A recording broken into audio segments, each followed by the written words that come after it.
안녕하세요. 여러분의 연구 여정을 돕는 두 번 만나는 IRB 시리즈 벌써 7강입니다. 오늘의 해설에서는요, 연구자분들이 진짜 정말 많이 헷갈려 하시는 부분을 딱 정해드리려고 해요. 바로 설문지랑 인터뷰 질문지 대체 어디까지 제출해야 하는가입니다. 자, 그럼 바로 들어가 볼까요? 솔직히 취미 준비하시면서 속으로 이런 생각 한 번쯤 다 해보셨죠? 아니, 설문지 문항을 진짜 처음부터 끝까지 다 내야 돼? 구글 폼 화면을 일일이 캡처하라고? 인터뷰는 상황 따라 계속 바뀌는데 그냥 대주제만 내면 안 되나? 네, 맞아요. 연구 준비만으로도 눈꽃 뜰 새 없이 바쁜데 이런 세세한 요구사항들 보면 정말 한숨부터 나오잖아요. 그냥 형식적인 절차 혹은 나를 귀찮게 하는 서류 작업처럼 느껴지실 수 있다는 거 너무 잘 압니다. 그런데요, 여기서 우리가 관점을 살짝, 아주 살짝만 바꿔보면 어떨까요? 설문지랑 인터뷰 질문지는요, 그냥 뒤에 붙이는 단순한 첨부 자료가 아닙니다. 이 문서들은 우리 연구 참여자가 실제로 연구의 질문들과 정면으로 마주하게 되는 그야말로 질문의 현장 그 자체거든요. 그러니까 IRB가 이렇게 깐깐하게 세세한 자료를 요구하는 건 여러분을 못 살게 굴려는 게 절대 아니고요. 참여자가 실제로 겪게 될 심리적인 현실, 그 현장을 정확히 파악해서 그분들의 안전을 지키기 위한 필수 과정인 거죠. 막연한 의도랑 실제 현실이 얼마나 다를 수 있는지 한번 생각해 볼까요?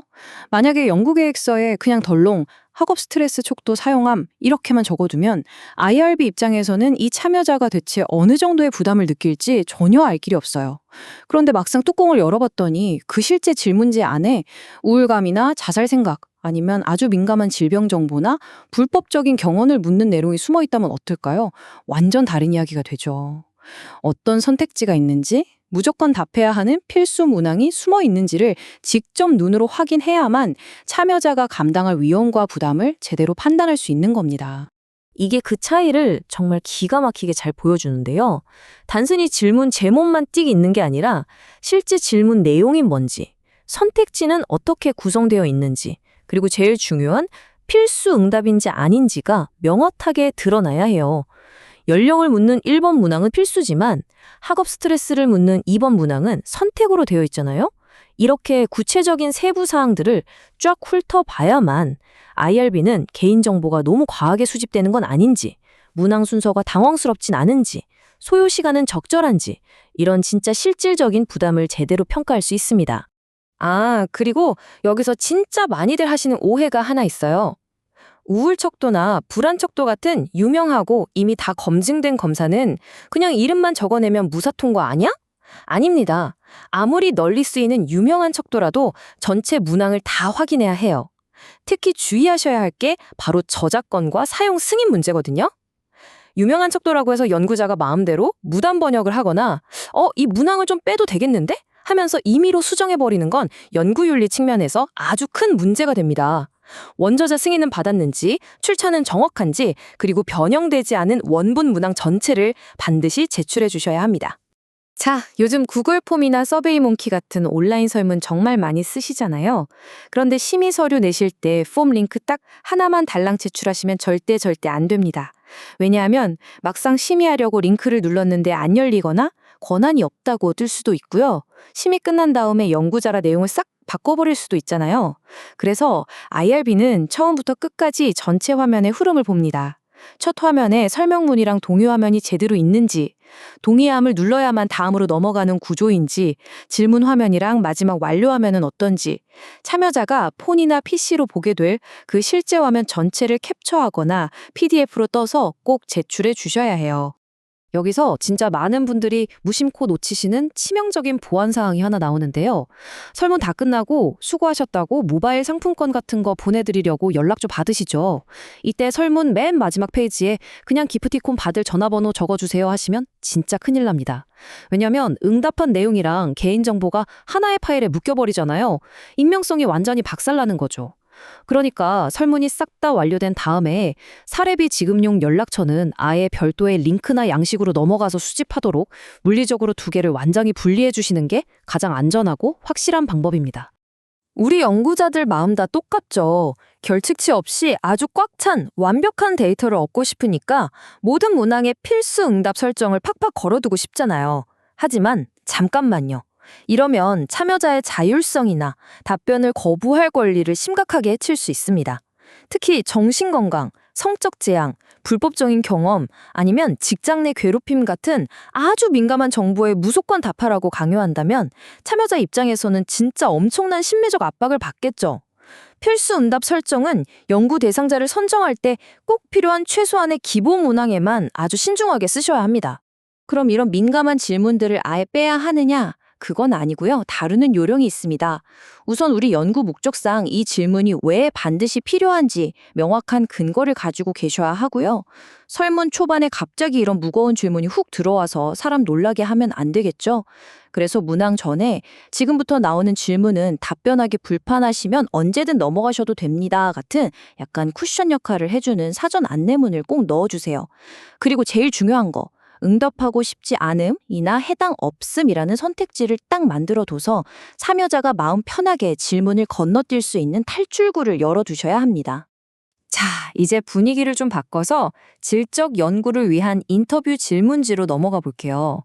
방구조와 인터뷰, 이거 정해진 대본대로만 딱딱 흘러가지 않잖아요. 대화하다 보면 질문이 아주 유연하게 변하죠. IRB도 질적 연구의 이런 유연성을 너무나 잘 알고 있습니다. 하지만 그렇다고 아무것도 없는 백지 상태로 심의를 받을 순 없잖아요? 그러니까 최소한 연구 목적을 벗어나지 않는 주요 질문의 뼈대, 그리고 참여자의 답변에 따라 내가 어디까지 깊이 파고들 것인지 그 추가 질문의 경계선을 명확하게 그어서 보여주셔야 해요. 그래야 예상치 못한 민감한 주제로 훅 빠져버리는 위험을 막을 수 있거든요. 진짜 위험한 질문 하나 읽어봐 드릴게요. 한번 들어보세요. 당신을 괴롭힌 사람의 정확한 이름과 직위, 그리고 그 사건이 일어난 정확한 날짜는 언제인가요? 어떠세요? 들으면서 아차 싶으시죠? 이 질문은 지금 당장 내 앞에 참여자뿐만 아니라 제3자의 신원까지 불필요하게 까발릴 수 있는 엄청난 법적, 사회적 리스크를 안고 있습니다. 연구 목적상 반드시 특정인을 잡아내야 하는 아주 특수한 상황이 아니라면 이렇게 제3자가 누구인지 콕 집어 특정하게 만드는 질문은 무조건 피하셔야 합니다. 대신 이렇게 조금 더 부드럽고 안전하게 접근해보는 건 어떨까요? 특정 인물의 이름이나 소속은 굳이 말씀하시지 않으셔도 괜찮습니다. 본인의 개인적인 경험과 그때 느끼셨던 어려움을 중심으로 편하게 말씀해 주세요. 훨씬 낫죠? 훌륭한 인터뷰 질문지는요, 내가 뭘 물어볼 것인지만 나열하는 게 아니에요. 참여자와 타인을 철저하게 보호하기 위해서 나는 이런 건 굳이 묻지 않겠다라는 걸 IRB에 의도적으로 보여주는 아주 훌륭한 든든한 방패 역할을 하는 겁니다. 요즘 줌 같은 걸로 화상 인터뷰 정말 많이 하시죠? 여기서 서류에 쓰실 때 줌의 기능 같은 걸 구구절절 설명하실 필요는 없습니다. 핵심은 딱 하나예요. 우리 참여자가 진짜 안전하고 프라이버시가 보장되는 환경에서 말하고 있는가? 이거거든요. 얼굴이 나오는 영상 녹화인지 아니면 목소리만 따는 음성 녹음인지, 옆에 채팅창 기록도 다 남길 건지, 인터뷰하다 불편하면 언제든 카메라를 확 꺼도 되는지, 그리고 참여자가 혼자 있는 제3자가 엿듣지 못하는 사생활이 보호되는 공간에서 접속하도록 사전에 잘 안내를 했는지, 이런 실질적인 환경 세팅을 아주 구체적으로 설명해 주셔야 합니다. 그래서 가장 중요한 포인트는요, 바로 여러 문서들 사이의 내용이 앞뒤가 똑같이 맞아야 한다는 겁니다. 이게 의외로 IRB 심의에서 진짜 많이 반려되는 단골 사유거든요. 예를 들어 동의서에는 막 되게 온화하게 30분 정도 걸리는 가벼운 학업 경험 인터뷰입니다 해놓고 막상 제출한 질문지 보니까 90분 내내 과거의 트라우마를 캐묻는 심층 정신건강 분석이라면 동의서엔 녹음한다는 말이 단 한 줄도 없는데 질문지엔 녹음해서 텍스트로 다 풀겠습니다 라고 당당하게 적혀 있다면 절대 안 되겠죠. 설문지, 질문지, 연구계획서, 그리고 지난번 5강에서 다뤘던 동의서까지 이 모든 문서가 연구 주제, 걸리는 시간, 답변 거부권, 녹음 여부에서 그야말로 토씨 하나 안 틀리고 완벽하게 일치해야 합니다. 그리고 신청서 쓰실 때 진짜 흔하게 쓰시는데 이거 쓰면 절대 안 되는 엄청 위험한 문장이 하나 있습니다. 바로 구체적인 질문은 예비조사 해보고 연구 진행하면서 나중에 최종 확정하겠습니다. 이 말 심의 단계에서는 무조건 빼셔야 해요. IRB는 지금 당장 참여자가 받을 질문이 얼마나 위험한지 판단해서 승인을 내려야 하는데 질문을 나중에 정하겠다는 건 사실상 저 그냥 심의 안 받고 할게요 라는 선언이랑 똑같거든요. 아직 완벽하지 않더라도 최소한 지금 시점에서의 핵심 질문이랑 변경 가능한 범위까지는 제출을 하셔야 합니다. 그러고 나서 나중에 내용이 바뀌면 그때 가서 공식적으로 변경 심의를 올리시면 되는 거예요. 자, 그럼 이게 어떻게 하나의 완성된 모습으로 만들어지는지 딱 두 개를 비교해 볼까요? 먼저 최악의 예시. 설문은 학업 스트레스 관련이고요. 인터뷰는 대충 자유롭게 할 겁니다. 구체적인 건 나중에 정할게요. 이렇게 너무 막연하고 느슨하게 내시면 IRB는 당연히 통과시켜 줄 수가 없습니다. 그럼 완벽한 예시는 어떨까요? 35개 문항 전체 첨부했습니다. 민감한 문항에는 전부 응답하고 싶지 않음 선택지 뒀고요. 인터뷰 주요 뼈대 명확히 제시했고 제3자 이름은 절대 묻지 않겠다고 사전 안내했습니다. 네, 바로 이겁니다. 이렇게 빈틈없이 구조화되고 우리 참여자의 안전을 최우선으로 생각한 흔적이 팍팍 묻어나는 문서야말로 한 번에 통과되는 최고의 제출안입니다. 오늘 우리는 연구 참여자가 나의 질문들과 마주하는 그 생생한 현장을 어떻게 안전하게 설계하고 증명해야 하는지 쫙 한번 짚어봤습니다. 잘 만들어진 질문지란 결국 연구 목적을 확실히 달성하면서도 동시에 참여자의 권리와 안전을 든든하게 지켜주는 방패 같은 역할을 하죠. 자, 그런데 여기서 끝이 아닙니다. 이렇게 엄청난 공을 들여서 싹 다 수집한 이 귀중한 데이터와 개인정보들, 이거 도대체 어떻게 분류하고 철저하게 보호해야 뒤탈이 없을까요?